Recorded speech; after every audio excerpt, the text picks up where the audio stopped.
భారతీయ railway వ్యవస్థ ప్రపంచంలోనే అతిపెద్ద మరియు రద్దీగా నడిచే నెట్వర్క్లలో ఒకటి.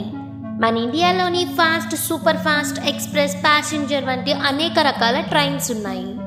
అయితే మన దేశంలోనే అత్యంత నెమ్మదిగా నడిచే ట్రైన్ ఏంటో మీకు తెలుసా? నీలగిరి ప్యాసింజర్ భారతదేశంలోనే అత్యంత నెమ్మదిగా నడిచే ప్రత్యేకమైన ట్రైన్. ఈ ట్రైన్ మెట్టుపాలయం నుంచి ఊటీ వరకు 46 కిలోమీటర్లు ప్రయాణం చేస్తుంది.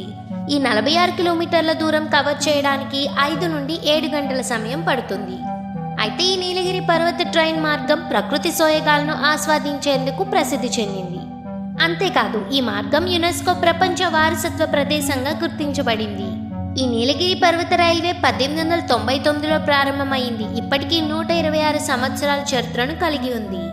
ఈ ట్రైన్ అడవులు, తేయాకు తోటలు, జలపాతాలు వంటి అద్భుతమైన దృశ్యాల మధ్య నడుస్తుంది.